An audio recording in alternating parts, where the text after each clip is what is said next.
I really want to talk about boundaries.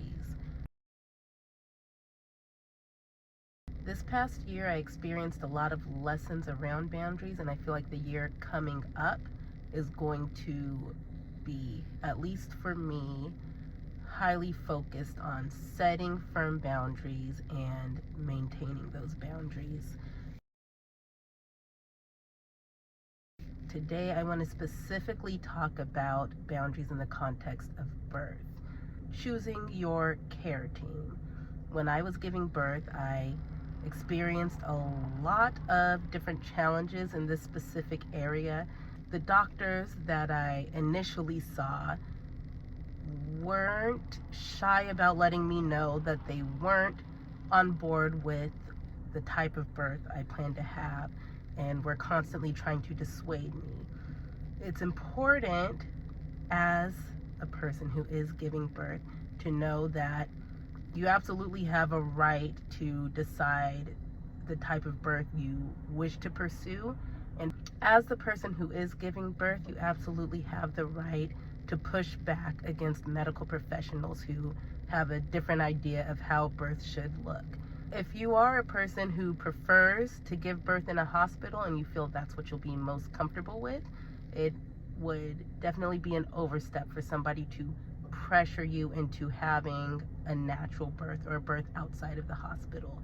They can, of course, offer you information in order for you to have all the tools you need to make the best decision for yourself, but ultimately it is your choice. And on the other side of the spectrum, if you prefer a natural or out of hospital birth and you have somebody pressuring you to give birth in a hospital, that's not appropriate either. Everything is about making sure that you have the right amount of information to make the choice that best suits you. My own personal example of this is I came into my pregnancy and birth journey knowing that I wanted a natural birth, knowing that I want to have certain options that would not be available in a hospital, or knowing that the hospital environment just wasn't something that I was comfortable with. And my initial care team was very vocal in dissuading me against birth centers, constantly pointing out that the birth center associated with that hospital would not quite be ready by the time I gave birth. And when I brought up another birth center, I think they definitely exaggerated the difficulty involved in an attempt to get me to stick with them and to give birth in the way that they deemed the most appropriate. So these are things that you may face, and it's important to know that you can stand your ground in these situations, and that these are choices that you get to make, and nobody else has the right to push you in any particular direction. Another thing I experienced in my birth journey was having to fire a doula. And this is, again, you have the right to choose what your care team is going to look like, and making sure that there are appropriate boundaries within that care team. My first doula was a lovely person, and we did truly enjoy interacting with her, and we're excited to have her a part of our birth. There was a situation in which I think on both ends better boundaries could have been set, and communication could and should have been a lot clearer. It's okay for people to make mistakes as long as things are well communicated and nobody is left hanging, nobody is left wondering if they can trust the person who's going to be at their birth. In my personal opinion, it's important to some extent to be your own doula. And when I say that, I don't mean don't hire doulas, or I'm not trying to create an idea that doulas aren't needed, because they absolutely are. But you also need to have the ability to at least have some of that knowledge, as much of that knowledge as you can have, so that you can be making the right choices for yourself and not just feeling as though you're relying on somebody with more experience or more knowledge than you. You have the capability to acquire some of that information on your own, and then from there, the conversations with professionals will go a lot smoother, and you can have a lot more agency when you're interacting with these people. One way that I failed to be properly prepared is when the question of what am I going to do with my placenta came up. It's something that still is a source of, I won't say regret, but I definitely wish I had more information to make a choice that properly suited me. At the end of my birth, like when, for those of you who have not experienced giving birth, after giving birth, you are not all there. You are still recovering from this grand experience you just had. And that's when I was asked what I'm doing with my placenta. I know the question likely came up earlier than that, and I just kind of didn't know and brushed it off, but I was asked if I'd like to donate my placenta, and I didn't really know what that meant, and I wasn't in the proper state to really think about it. I didn't have any other specific plans, so I was like, sure. And now I'm not so comfortable with the fact that I made that decision. So in any area you can, just be well studied.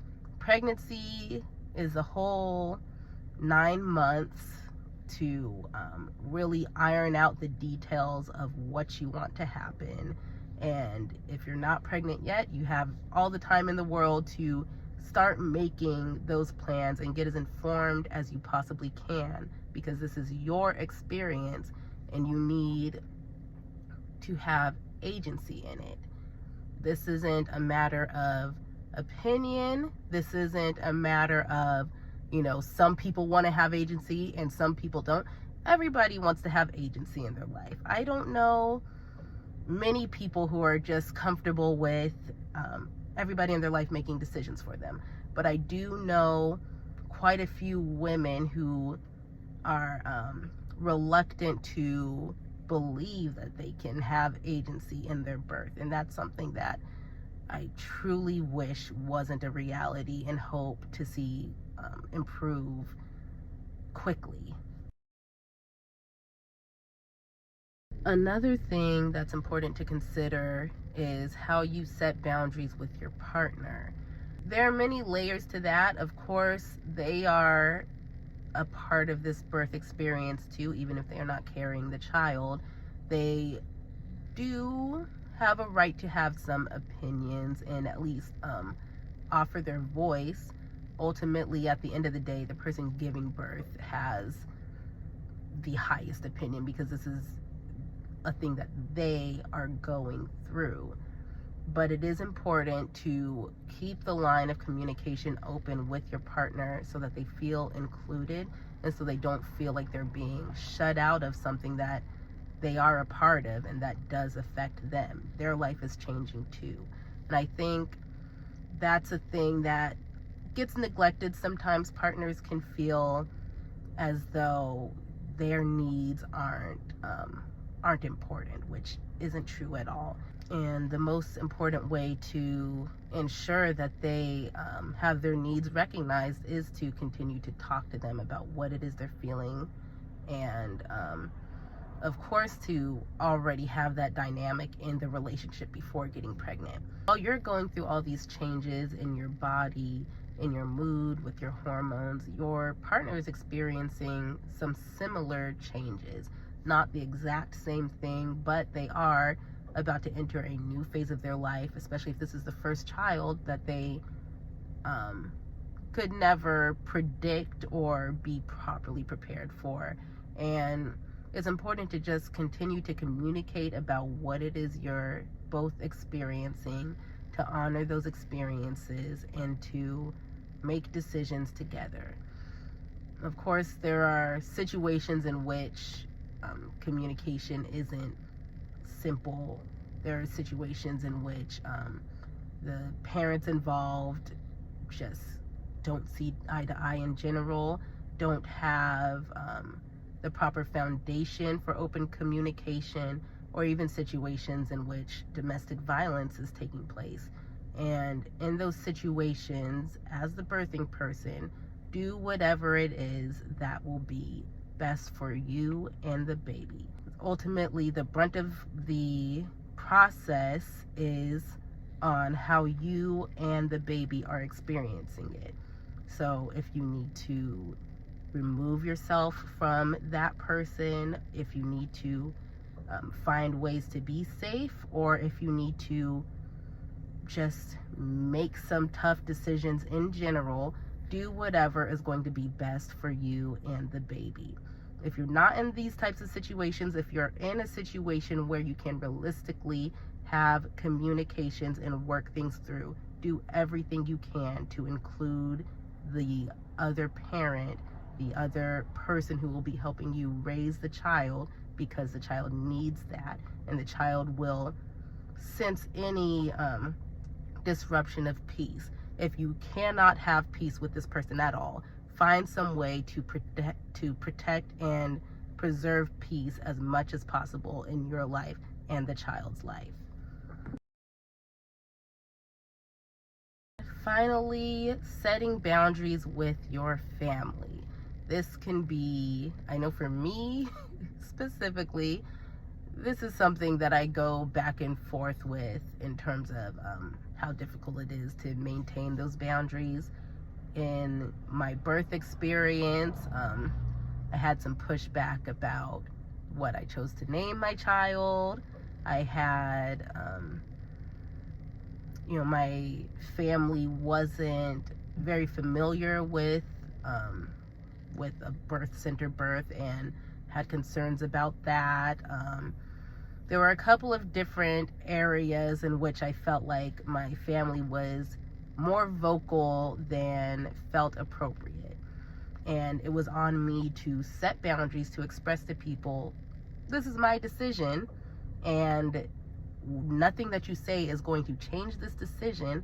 And what I need is for you to get on board. And if you're not on board, keep those opinions to yourself, because all of that negative energy does affect you and the baby. That energy of stress that it creates within you to have people constantly pick at your decisions is not something that you deserve to experience.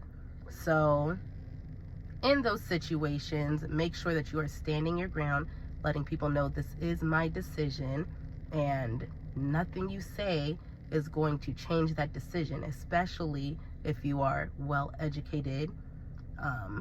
It makes it a lot easier to not be easily swayed by all of the outside noise.